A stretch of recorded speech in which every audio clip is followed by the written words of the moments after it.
Leadership, a simple concept that moves the world, writes history, and drives the lives of millions of people around the world. This is a story that celebrates our leadership and makes us proud of who we are. Today, Latino Leaders Magazine crosses the path of the same leaders we've been interviewing for more than 18 years, making all of us that work at Latino Leaders Magazine proud of our past and excited about our future. Latino Leaders Magazine is confident that we will continue to inspire the leaders that will write the future pages of our history. We have witnessed the enormous potential and value of Latino leaders. Now, Latino Leaders Magazine wants to continue to serve them by connecting these leaders and thus inspiring the future. Ladies and gentlemen, please welcome your host and publisher of Latino Leaders Magazine, Mr. Jorge Ferraiz.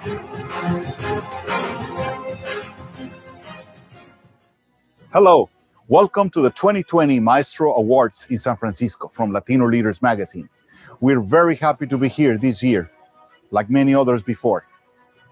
Me and my team, are very, very happy to be able to come to San Francisco once again and present this prestigious award, the highest recognition that Latino leaders can bring to these 4 leaders that we have prepared for you tonight. The maestro concept for us is very important. A maestro, the one that leads an orchestra or the one that teaches his or her students, is a very important person and figure. Maestro means art. Maestro means leadership. This is why we have adopted this term, and we have named this Maestro our best award ever. San Francisco has been a very, very good place for us.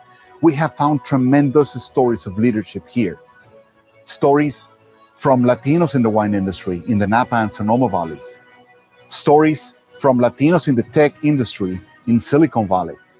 Stories in Latinos in finance, investment capital. Stories from Latinos in science and profession, and also entrepreneurship. So we are very, very happy to be here today. The Maestro Awards 2020 are very special for us. We have 4 great stories tonight to share with you, and this is why we are very proud to present this award this year.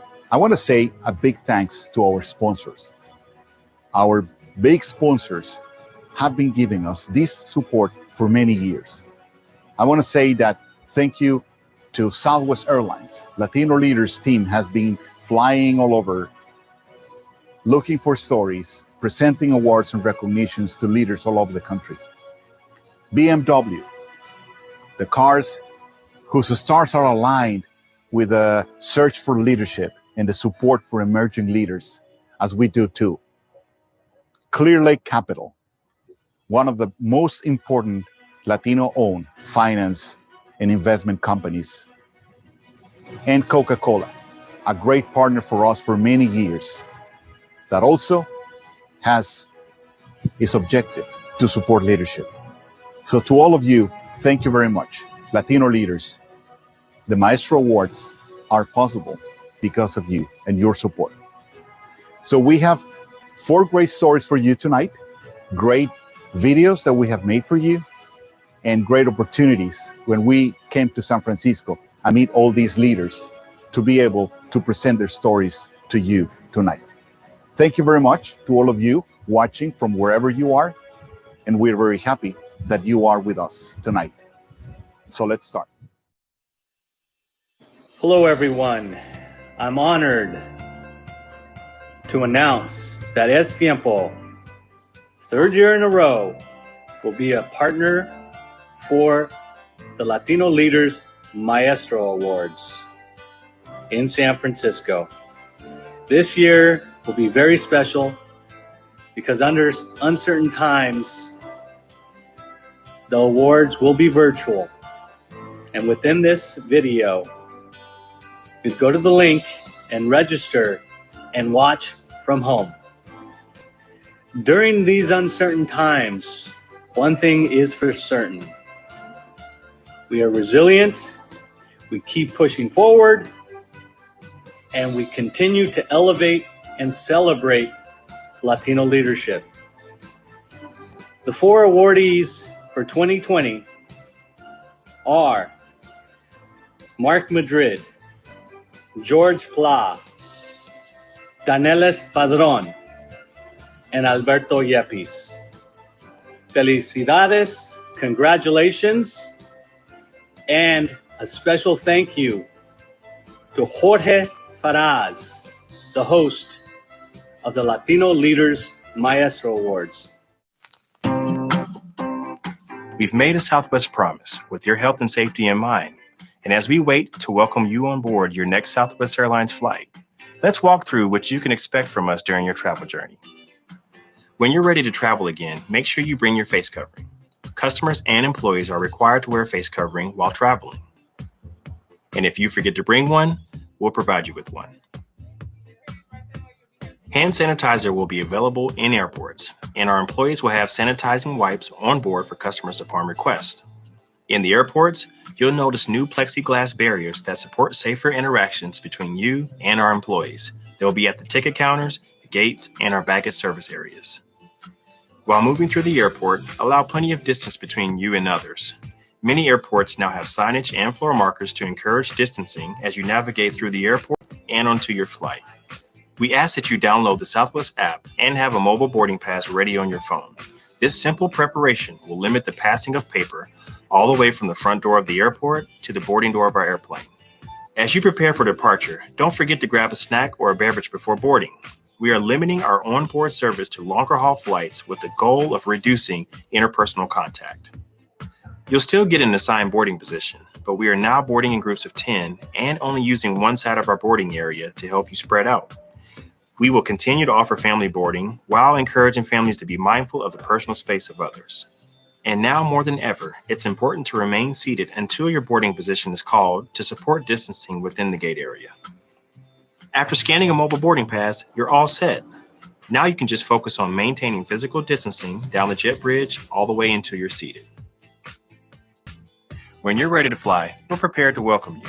The travel experience might feel a bit different, but know that you can expect our same warmth and hospitality. We look forward to seeing you on board a Southwest flight soon. Leadership is a concept, and the concept is for those who are followed, those who make decisions, those who have the ability to get a talented and skilled team and put it together to work towards an objective. We start analyzing their stories and the influence that they have left through the years and through their career. This year, the Maestro Award 2020 in San Francisco goes to Mark Madrid. Hello, everyone. Today I have the honor and the privilege to introduce our newest and my fellow Maestro, a man of God, a man of the community, and a man of inspiration. And we see this every day by his actions and what he does for all of us.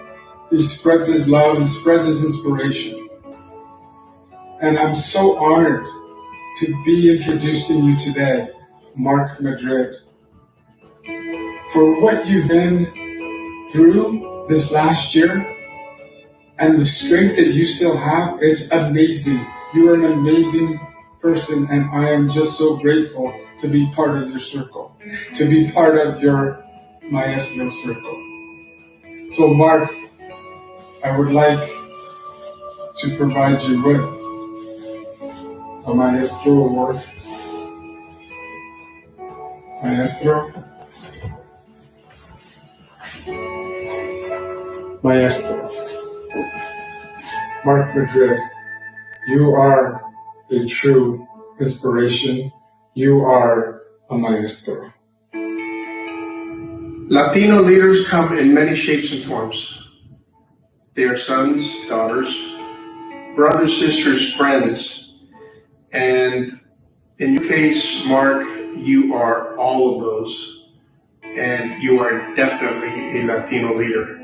Being a son, a brother, and a friend, sometimes it's sort of a natural commitment. It just comes naturally. But being a true leader doesn't come as naturally. You have to really have a commitment to doing the best for people in sometimes in tough situations. So when we were looking for that right leader for the Latino Business Action Network and the Stanford Latino Entrepreneurship Initiative program, you were my first choice. And I had seen you with all the commitments and the leadership you had already shown, whether it was in Austin or just nationally with all the other organizations that you have been involved with. So it was very natural to have considered you, and we're so fortunate to have had you say yes. And it is my honor to be here recognizing you with many, many other people that wish they could be honoring you as well. And you are truly a maestro that deserves this award.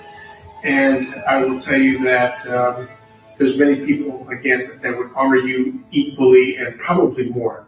And that includes Dan, that includes your family, your sisters, your brother, your mom, and especially your dad, Marcos, and who I know is looking down on you. And so with that, I am just so proud to honor you as a maestro for this year. Thank you, Mark.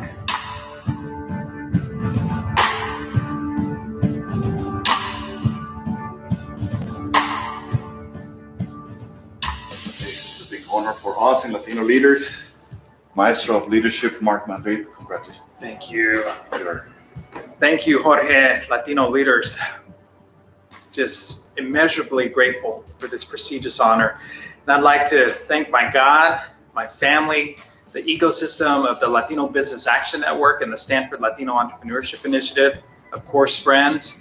And this Maestro Award of Leadership is dedicated to my dad, mi papa, who won the battle of life, but lost his courageous battle to COVID-19 just over a week ago. Dad, I love you, and this is for you. I was raised in the Texas Panhandle in a small farming community called Friona, Texas, where the cattle outnumbered people. And why were we there? Well, I'm the son of migrant farm workers. My mom and dad met on the cotton fields. They picked cotton in the South Plains in a small town called Morton, Texas. So my father, and I get this a lot from him, he had an entrepreneurial spirit. And that came from my grandmother, Marcela Madrid, the matriarch, self-made entrepreneur herself, if you want to call it baking cakes and being a nanny and everything that she did. That was entrepreneurial. So my father started drawing blueprints on napkins, and he picked up trades here and there and became a welder. And he wanted to get out of the field, so he opened and launched his own business, the Marcos Madrid Jr. Welding Service. And so he became the go-to welder in the Texas Panhandle. So there's some structures there, some grain elevators, some cattle corrals that are still standing today. And so he always said, if it doesn't smell like shit, it doesn't smell like money. So that's where I grew up, in a small farming community. And I knew that that was just not the place for me. I knew deep down inside intrinsically. So I was able to win my first blue medal in the 3rd grade. And, you know, it's a very conservative part of the country. So I was one of the few Latinos in school. The town has changed since then.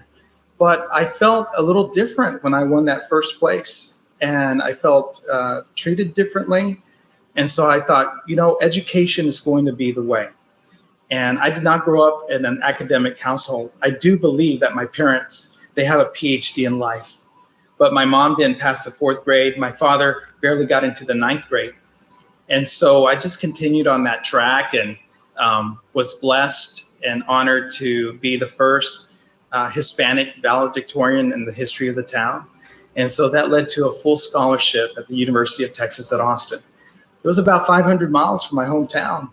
And so I just continued the trek there without a mentor, didn't know what was happening when a classroom that I had was larger than anything I'd ever imagined. My dorm room had more inhabitants than my hometown. But it was a great experience in Austin, and I ended up graduating with honors and starting my career on Wall Street as an investment banker in New York City.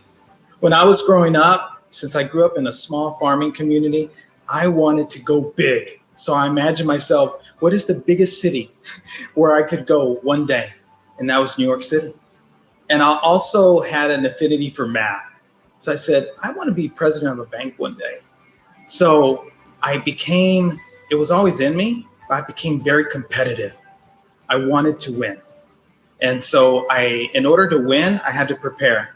So that was really the pathway. If there was a contest, the University Interscholastic League, UIL, I entered it, whether it was math or ready writing or essays or speaking, debate, persuasive speaking, whatever it was, I entered it.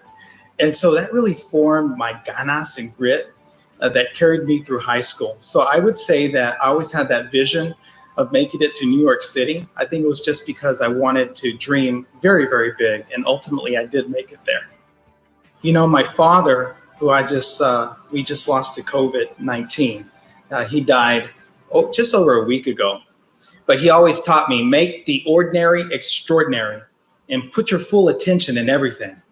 So I thought, well, that's the environment where I grew up with my father, and my mom, of course, was always attending to us, making us look as best as possible.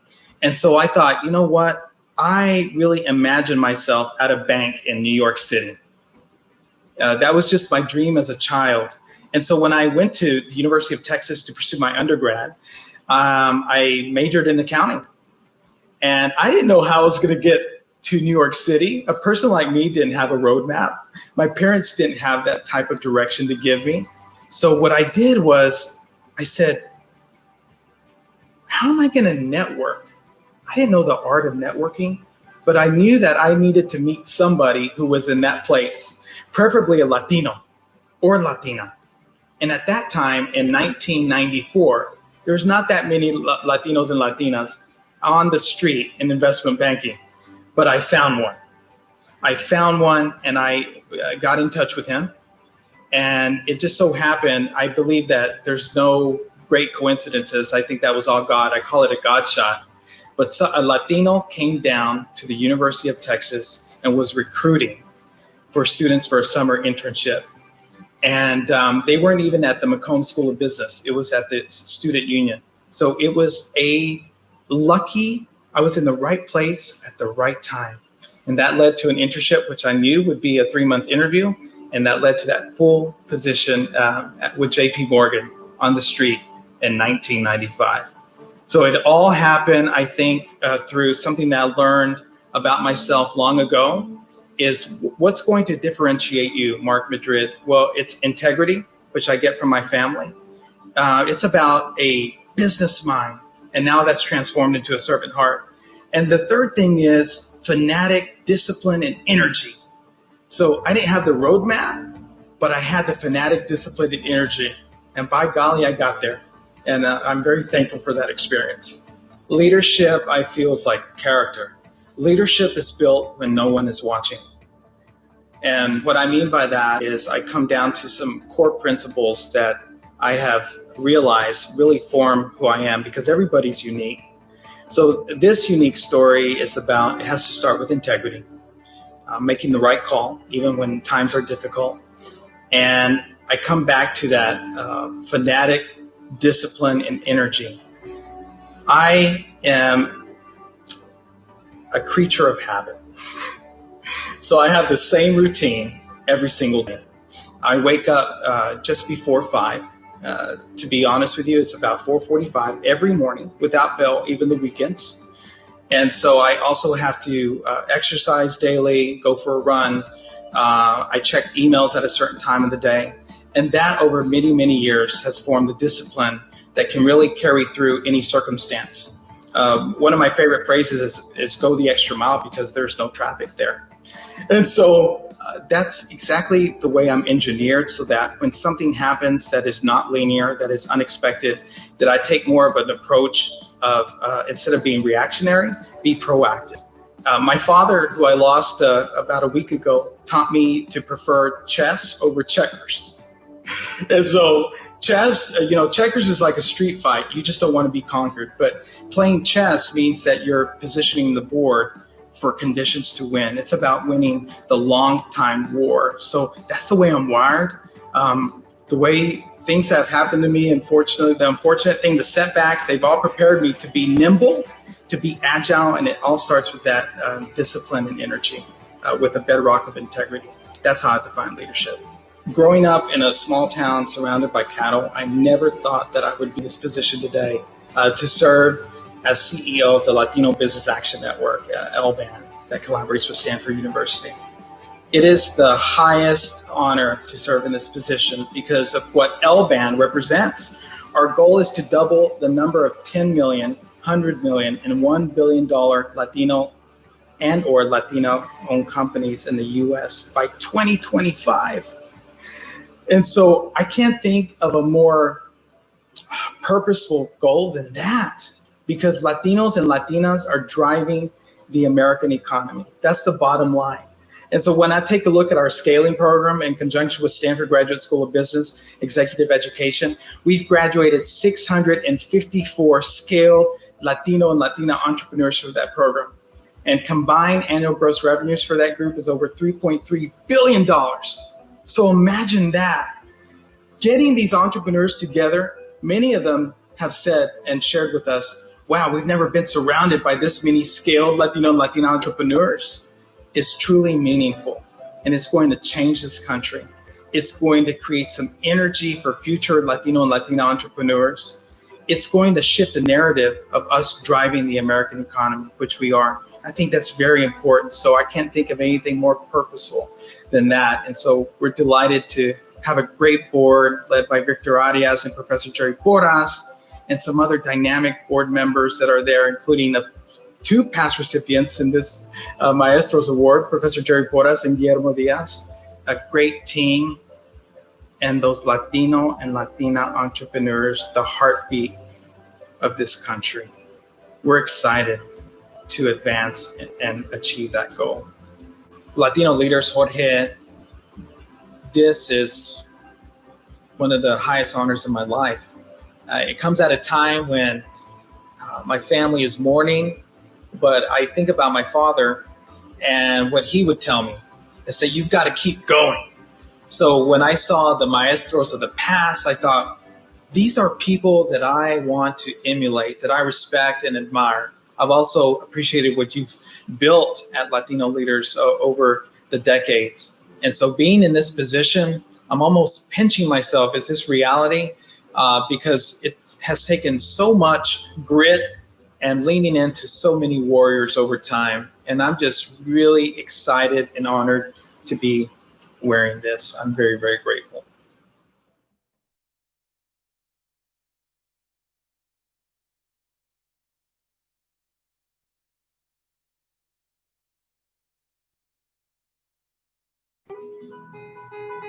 Él es Willy.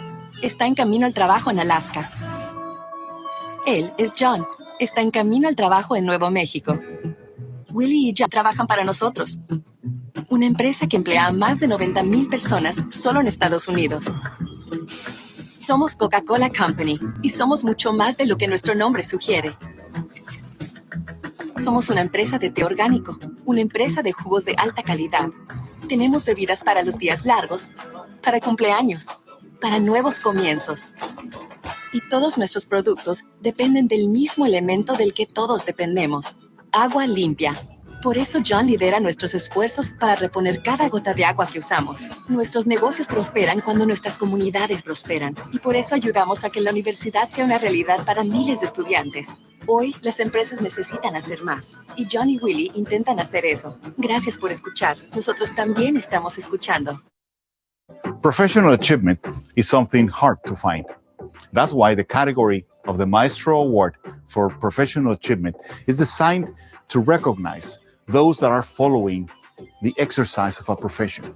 Physicians, lawyers, architects, people in sciences, also people in corporate America or in companies.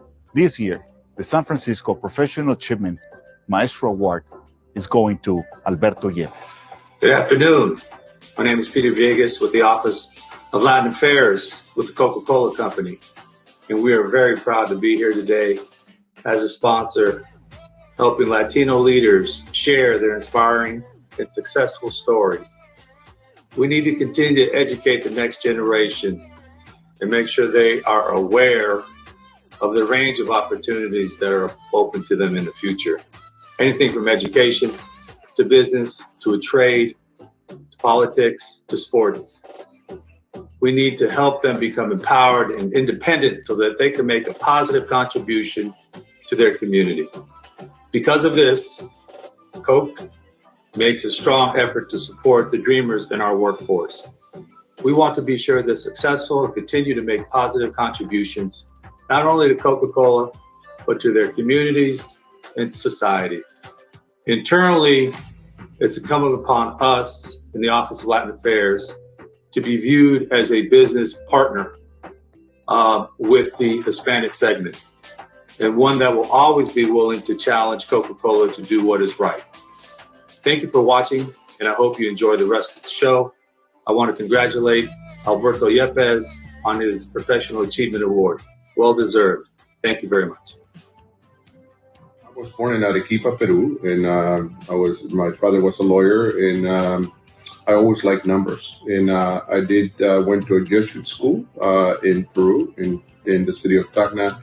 And when I decided to go to the university, I went to Lima, like many people from the provinces go, and I wanted to do electronic engineering. And I came to find out that out of 40,000 applicants, 2,000 were admitted to that Universidad Nacional de Ingeniería, called the UNI. And so we had to take 4 exams to get there. And I was very lucky to have got in the first try. And electronic engineering was the first 200 spots. It was a very sought after profession. So that really set me for the future. I think I learned a lot from many maestros. And while I was going through school, Peru was going through certain unstable political environment. And after 3 years of completing my coursework in electronic engineering, there were a lot of strikes. And I was awarded a scholarship by the Jesuit missionaries that come to Peru. And they asked me to come to the University of San Francisco here in the city by the bay and to study engineering. They wanted to start an exchange program with Peruvian students to see if they could help connect their high schools and prep schools that were being done in remote locations like Peru. And I was very lucky to be admitted, and I did complete a degree in computer science, computer engineering, electronic physics. You know, studying engineering and working in engineering was a passion of mine because I always tried to figure out how things work. And to a degree also how to invent the future. You know, we were just going from centralized computing environments to personal computers, and how the silicon, the communications, the screens, the interaction was evolving. And so it's one of these things where, you know, I believe that the fundamental rules of life and physics were all driven by creativity and innovation. And given that I was very fortunate to come to Silicon Valley on a scholarship, I was in the midst of this innovation economy. So I believe engineering set me apart because first, understanding how you use technology to enable others to collaborate, to learn. Remember being in Apple was such a creative time. Not only we were driving the personal computing industry, but I remember the early days of the Newton, where, you know, we talk about how innovative the iPhone was and how the iPhone changes from, you know, being portrait to landscape. We used to do that at Apple in the Newton. So it was trying to figure out how to invent the future. And sometimes you don't get it right. I remember the Newton all interaction was through a pen and handwriting recognition. It was the wrong approach.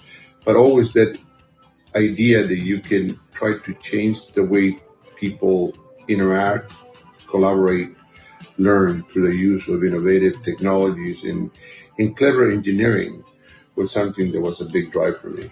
The way I got into cybersecurity is at the boom of the internet economy. Around 1995, the browser had come available, Netscape became a public company, and people were trying to figure out how to use the internet for business, how to get closer to customers, how to work with suppliers, how to offer an easier way to do business with them. And so that was very intriguing as an engineer trying to figure out how to help solve those problems. And it wasn't just trying to publish information on websites that today we look at and, is nice. It's actually accessing transactional data in systems like SAP or banking systems. And when I was working with some of the early adopters of internet technology, when I left Apple and set up my first consulting business, we started trying to figure out how to safeguard information to provide convenience when somebody came to your website, to provide personalization, single sign-on. And that's how I got into security. It intrigued me that we needed to make sure that the right people had access to the right information at the right time. And so this was in this problem that we were trying to solve back in 1995, 97, with some of the most innovative companies like Cisco, Schwab, and all of these was in the Bay Area, is where we learned together with the customers, and that's how we started getting into safeguarding the digital economy. And it's interesting, you make choices in life, and that really impacted the rest of my career. So today I sit as an investor in cybersecurity because I believe this greater cybersecurity will enable economic prosperity and somewhat guarantee individual privacy. We all have had people that touch and gave us an opportunity, and sometimes we're lucky to be in the right place in the right time, but there's somebody that takes a chance on you. So for me, there's been something that has been ingrained since the very beginning. I was very lucky to be handpicked to be the awardee of that presidential scholarship among some of the maestros and people that helped me get to San Francisco and study. There were a lot of people within the school that taught me about not only how to be innovative, professors, and did a lot of research with NASA and everything else, but, ultimately it's ingrained in me that, the only way to move forward, and we always talk about the Latino community and the Latino leaders, that we tend to be good role models for others to follow. I think never forget who gave you the opportunity. So, as a good Latino, I like to have family close. I'm married to Teresa, my wife, who was born in Burma, in Myanmar, which is, if you put a globe, it's actually the opposite part of the world. But she was an engineer. I met her at school. She was studying computer science in USF, where we went, and my partner for life. And I think one of the things that we really enjoy is having family around. So we're very lucky to have my mother is still alive with us. She turned 99 years old a few weeks ago. Teresa has both, we have our parents-in-law, my brother and all that. So I think it's all about how can we get together with the family. And even in interesting times like now, we live like in we live very close by, and we are a close community. But look, like in many Latinos, any, Christmas or any, celebration, we have like 60 people at home, right? And just bring your own chair, put more water in the soup, and everybody's going to be together. So for me, it's making sure that sense of community and family and see the kids grow and, again, achieving new heights is something that I have a passion for. In terms of fun, my son enjoys racing. He's an amateur racer, and he takes cars to the track. I enjoy being with him. With my wife, we enjoy doing hiking. We go out hiking. The Bay Area has such beautiful hikes, and so every time we have an opportunity, we go to a new trail. But most recently, about a year ago, we did the Inca Trail in Peru, which was a 5-day hike, which was I don't think I was going to make it, but we ended up leaving Cusco to Machu Picchu, and it was an experience of, a lifetime, because we went through 5,000 meters and we ended up in the Amazon jungle before we got to to Machu Picchu. So it's all about community, family, enjoying activities with your kid. I only have one son and my wife that basically, we enjoy every step of the way. I guess one interesting fact about myself is I work with my wife almost all my life, because even when I joined USF, I ended up working for her in the student union. She was my supervisor. And then when we started the company in 1995, our first startup, she worked at HP, she worked at Apple, she ended up at Cisco, and when she left Cisco, then we both started our first company. And she ended up being the engineer, I ended up being the business person enabling the engineering innovation. So it's family, community, and enjoying the fruits of your labor. I'm very thankful and honored to have received this recognition. But it's the recognition of not of mine, but a lot of the people that helped me get here.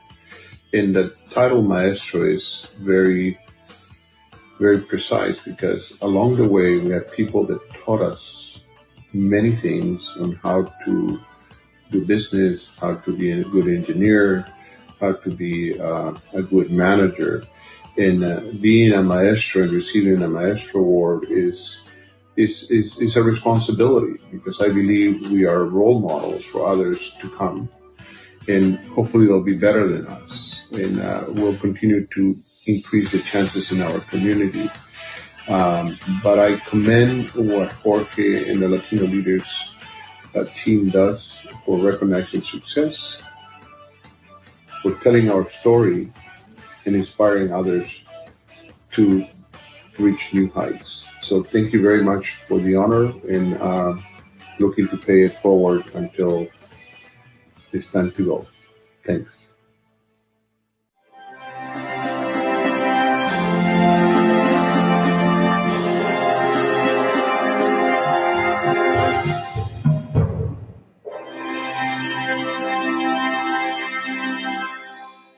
Entrepreneurship, a very important concept. Entrepreneurship runs in the DNA of Latinos. There are more than 9 million Hispanic-owned businesses in the US, and that is because the Latino community is highly entrepreneurial. Entrepreneurs are those who envision the future, create opportunities, fortify the economy. This year, the 2020 San Francisco Maestro Award in the category of entrepreneurship is presented to George Pla. Good evening. My name is Jose Feliciano, one of the founders and managing partner of Clear Lake Capital Group. Clear Lake is an investment firm based in Santa Monica with about $25 billion of assets under management. We're also a sponsor of tonight's edition of the Maestro Awards and proud supporters of Latino Leaders. Today, I'm very pleased to present to you the recipient of the Entrepreneurship Award, George Pla. George is the CEO and president of Cordova Corporation. Cordova is a full-service civil engineering and construction firm based in California and ranked as one of the top 100 firms in the U.S. in its segment, infrastructure. But going back to George, he's not only a very successful entrepreneur, but he's also a dedicated philanthropist, oftentimes focusing on how to enhance California communities. He's a Regent Emeritus at Loyola Marymount University. He's a board director member of the Catalina Island Conservancy, and he's also a trustee of the California Science Center Foundation. Without further ado, here's George, our recipient. Hi, I'm Eloy Ortiz Oakley, Chancellor of the California Community Colleges. It's a pleasure to be with you today on this virtual Maestros Award, and I'm here to celebrate the accomplishments of Mr. George Pla. George is a friend, a colleague, and a mentor, and more importantly, I enjoy the position I am today because of Latino leaders like George Pla. So George, thank you. Congratulations on this great accomplishment. Congratulations to your family and to the entire Cordova team. Great job, and enjoy this award. It's a typical American story of, this is a land of immigrants, and we immigrated from Mexico and came here to this country, always, for a better life, to work, nothing else, despite what's being said nationally. We come here to work and provide for our families. And I think that was common in the 50s, 60s, and it is today. We came here to a community called Boyle Heights, which is the Ellis Island of Los Angeles. Interestingly enough, it was Latino, Jewish, Japanese, Black. And you didn't know any different. You know, when you went to someone's house, you knew that you took your shoes off. When you went to another house, you tapped the doorway. And the foods that you got were just beautiful. And I just think it's a beautiful American story of parents trying to make a better living. And first generation, and of course, the opportunity to be educated. Then the public schools were good. And I'm a product of the public schools and proud of it. The work ethic is enormous. Work. You were honored if you went to work. Oh, fue el trabajo. I mean, it was an honor to do that. And so the work ethic was enormous, number one. And number two, it truly, this is corny, but it's truly a land of opportunity if you make it so. And I think the data shows that immigrants do very well because there's so much opportunity. You can go to a trade school, you can go to community college, you can go to a state college, a private university. You can get a trade in welding or any of that. And just the opportunities are huge. In California, the economy is very diverse. So you can pick a lot of different areas to be a part of. I can't imagine why you can't be successful here. I've never understood that. It's just something very powerful about something you create, being your own boss, being independent. Obviously is a risk. Some people would be afraid of it. Others, some people kid about me. He doesn't know any better. He just does it. And truth be told, my mother was quite the entrepreneur. And I think that I learned from her to be independent, to take risk, and to be your own boss. I think that started very early with me. I'm a product of the 70s, which obviously followed the 60s, Vietnam War, civil rights, Dr. King, Cesar Chavez. And our generation was about, what are you going to do about it? There was protest. But now what? What's the solution? So I really was attracted to a sociology major that asked the questions, what are you going to do to make this change? And one of the things that stuck with me is change it from within, not from without. And so my undergrad is sociology, proud of it. A lot of people think I'm an engineer. I'm not. And then my master's is in public policy. And so public policy is about, well, what policies relative to energy and infrastructure and water and schools, what are those policies that really affect our communities? Really interested me there. And what followed, without going through a resume, is Governor Jerry Brown, a very visionary progressive leader, well documented, was governor of California, and he asked me to be his director of business and economic development, now known as Department of Commerce. But I want to tell you, I was all of 28 years old. But then the governor was 36. And so he asked me to join him. And it was just an enormous experience to understand the state of California, the fifth largest economy in the world, understand the different sectors, the agriculture, tourism, technology, finance, the differences between Northern California, Central Valley, Southern California. Enormous perspective and experience. I'm very grateful for that. And that really began to fashion an idea of Cordoba Corporation, which would address the infrastructure needs of the state. At the time, there was about 20, 24 million people in the state, knowing that it was going to 36, 40, and very soon 50 million people, a country in itself. But the infrastructure didn't meet that population. And I just saw that Cordoba Corp could meet that need. And that's what we've been doing for over 30 years.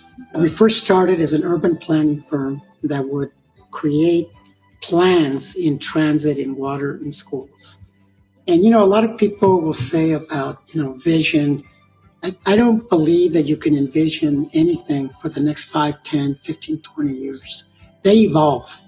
So we started as an urban planning firm. We evolved to a design firm, engineering. and then construction management, program management. And so it evolved in a way that really began to address the needs of California. And one sector led to another. We started in transportation, and then it went to schools. Then it went to energy and water, all within infrastructure. And it was the evolution of the needs of California. And that's what Cordova really represents. You know, some people call me Mr. Cordova or Cordova as the correct pronunciation. And they ask me what it means. And I wanted a Latino sounding name where people would know that it was, but it also represented excellence. And I just made up the word to signify that. Could have been George Pla and Associates. Didn't want that.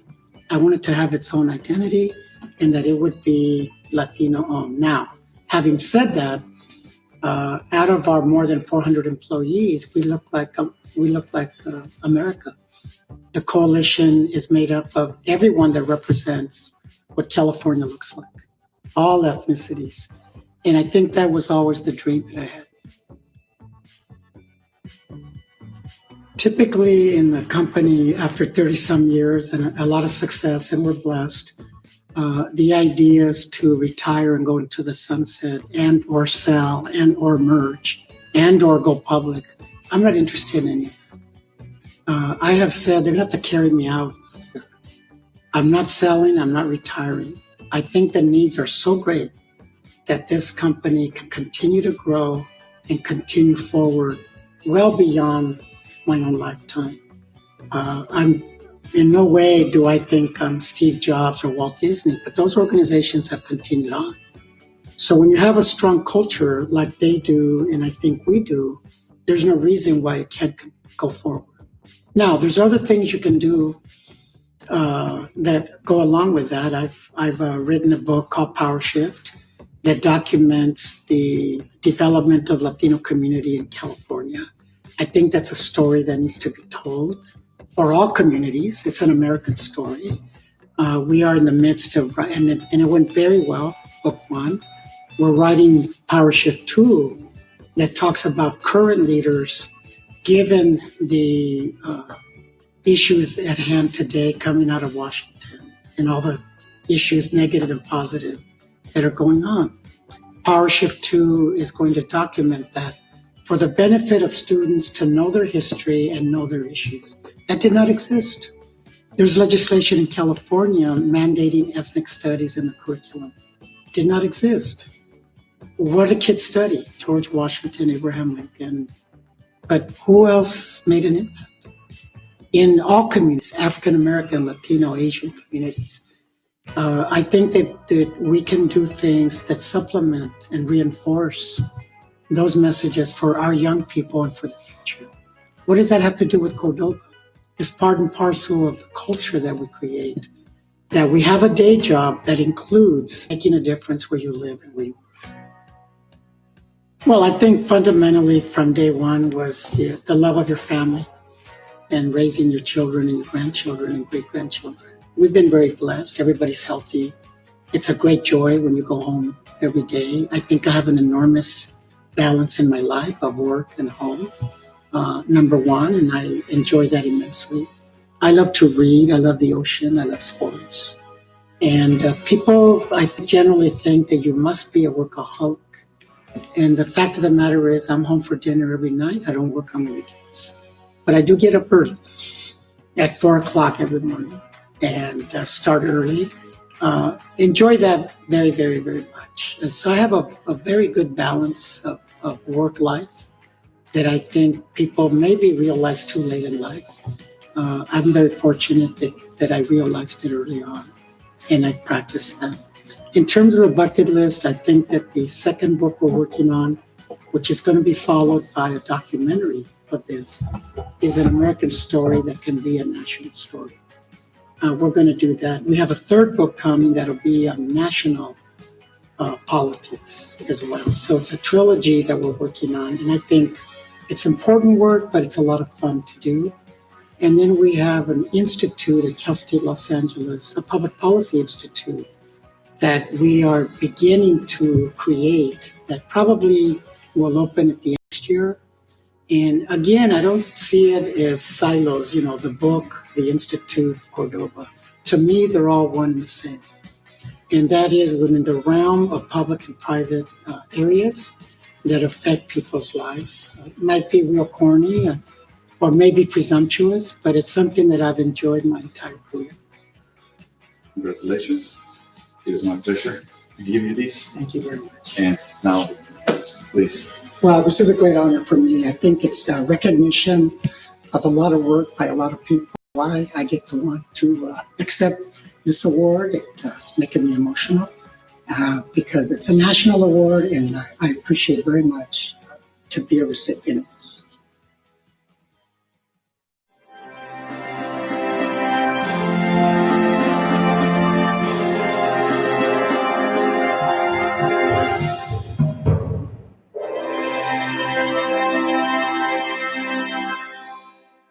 Drive is one of the most marked characteristics of leaders, especially young leaders.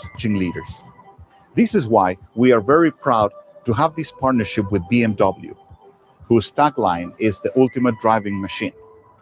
So with that and the drive that many leaders have, we have created this category of award to recognize leaders that are on the way to the top. And this year, we're very proud to present the 2020 Ultimate Drive Award in San Francisco to Danellis Padron. Hello, it's a pleasure to be here on behalf of BMW of North America. At BMW, we are committed to showing our support for diversity and inclusion. More specifically, we're proud to continue our partnership with Latino Leaders Magazine, whose mission remains critical in debunking myths and combating negative stereotypes against people of color. This year has been especially difficult for many due to the pandemic, but it's in the most difficult of times that true leaders rise. And tonight, we are excited to honor Danellis Padron with the BMW Ultimate Drive Award in recognition of the work she is doing to support the Latino community during the COVID-19 crisis. Through Latinas in Finance, she has focused her efforts on supporting small Latino-owned businesses and graduating students. I would now like to invite everyone to watch this video to learn more about Danellis. Thank you. Both of my parents are from Cuba, and so my mom actually came into the States when she was 8.5 months pregnant. So she was basically in labor when she landed in Miami. And that sacrifice that my parents did is something that has always driven me throughout my life. I was born in Miami, and from there I lived until I was 8 years old in Miami, and I moved to California. My dad found that there was better job opportunities out here, and so again, another sacrifice that he made was to come to California in order to succeed in his career, to be able to provide for a family. So early on, we actually went straight from Miami to Watsonville, which was a complete contrast.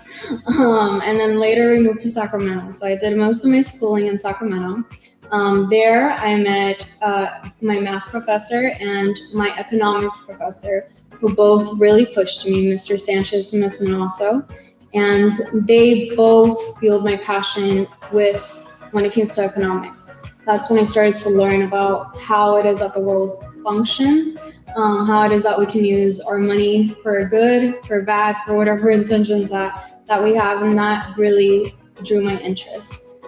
So from there, I went on to Mills College. It's a private college in Oakland, California, and I did a double major in economics and international relations and a minor in French.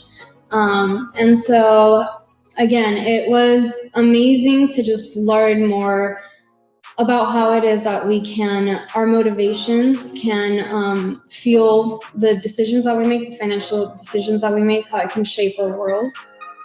And I had amazing professors there that kept pushing me. I got selected as class right away my freshman year, and I think that's when my leadership actually started. That's when I started to grow and actually see myself as a leader and someone that had a voice. And not only someone that had a voice, but someone that could represent the voices of others as well. It was very important for me to keep in mind that, I was there representing my class. And so that's when I started to get more engaged in leadership roles. When I got my master's, what I did envision was myself being a financial advisor and being able to help, especially our Latino families. I saw that there was also a gap when it came to our language. There were a lot of Latinos that didn't exactly know what terms meant in English, and they felt more comfortable having at least a Spanish-speaking advisor that could help them through certain things. So that's what I envisioned for myself, was being a financial advisor and being able to essentially address our Latino families, being able to bridge that gap of knowledge. I have a big belief in destiny and how everything just kind of works out in our favor. And for me, to be honest, I've never been a big planner. When it comes to 5-year plans, etc., I've always had like a vague idea, but I've always tried to be flexible with that plan. And so far it's worked for me. So what happened was, as I mentioned, in college, I was in the class council. We had an advisor there. Her name was Kim Baker. And we were planning graduation during that time. So I didn't have much time to sign up for internships and all of that. Once we graduated, I had to do an internship before my master's, and in talking to her, she was like, oh, maybe I can send an email to everyone in Sacramento that's in finance so that I can see who has opportunities open. And I mean, I thought it was a great idea. I didn't really think much of it. But I mean, soon enough, I received a call within 2 weeks of our conversation with an advisor at a wealth management firm that was offering me an internship. So that's how I first got into the wealth management industry, was by taking an internship in Roseville, California at a private wealth management firm. Then when I entered my master's, again, as fate would have it, I received an email from an organization called Latinos in Finance. I had never heard of this organization, but the email said that they were having a boot camp in September. And so I was like, okay, well, why not? Let's go to the boot camp. That boot camp changed my life. There I met so many financial advisors. I met so many people in finance that were also Latino. And it was just amazing to see this breadth of knowledge that was offered right at our fingertips.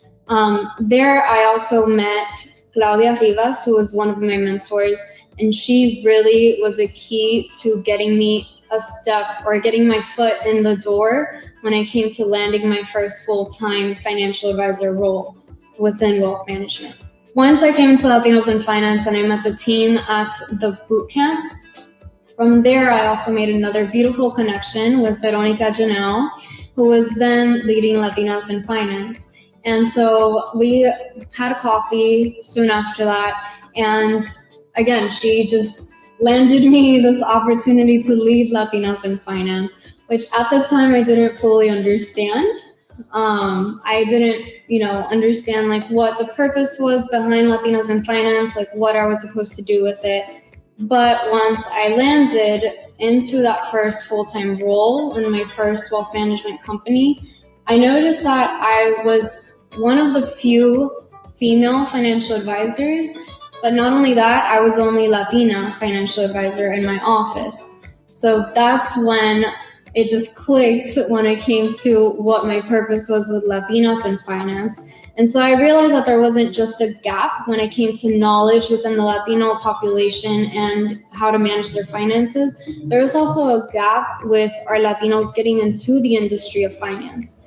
And so that's when I bridged those two and started not only helping our families through wealth management, but also with our team of Latinos in Finance, started to really build our Latinas in Finance base, which the effort that we're trying to make is to get more Latinos, build the pipeline of Latinos into the industry, but not only that, also elevate ourselves and support the Latinos that are already high up in the ranks, be able to connect them and support one another. So this is when everything just came together for me and the passion just kept growing from there. I think there's a huge opportunity in that we are the largest minority. in the United States. So that within itself just tells you how much power we have as a community. So I see that as a grand opportunity for us, is to realize that we have a lot of power in numbers. And so not only numbers in how many people we are, but also numbers within our personal power when it comes to that. So what I see as an opportunity is being able to, again, work together as a community to be able to spread this knowledge that we have, being able, and I think social media also is really helping with that, because it's allowing us to be able to connect. Mainly I see it with like Latinas in finance. I see that there are a lot of Latinas in finance that I was not aware of. And now it's like, okay, like there's several of us out there that are really trying to spread this knowledge. So I think it comes to the opportunities in us connecting and us being able to leverage our resources and being able to spread the knowledge on how to manage our finances so we can use it to keep advancing. Thank you so much to Latino Leaders Magazine. Thank you so much for everyone that has supported me along the way. I think that this is not my award, this is our award because of everyone that has been pushing me throughout the journey. So first off, I really want to thank my parents for all the sacrifices that they've made for me to become my best version of myself and be able to achieve my dreams. Thank you so much, Andrea Valais, for being there for me, for being a mentor along the way, and for nominating me for this amazing award. Thank you to your team for choosing me. This, again, is not my award. This is our award. It takes a village. It takes our community continuing to support one another, continuing to uplift each other, how we can elevate up the ranks. Thank you all so much from the bottom of my heart.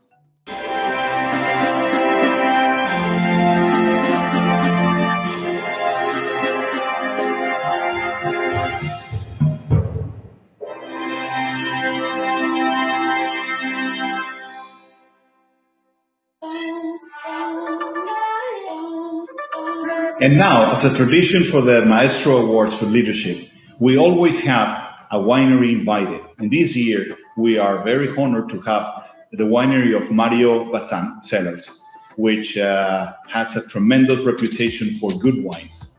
Latino Leaders has always wanted to support the Latinos in the wine industry in California. That's part of our mission. That's part of our passion as well. So what better way to celebrate the leadership of the maestros than with a glass of wine that is product of the talent and work of our Latino winemakers in California. Thank you to Mario and Gloria Bazan for participating. Now I leave it to you. Congratulations.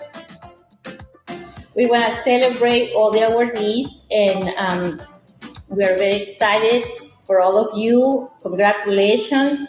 Our wines are product of our passion and our leadership here in the Valley, and we are very happy that today we are part of the Latino Leaders Magazine San Francisco Maestro Award 2020. Salud.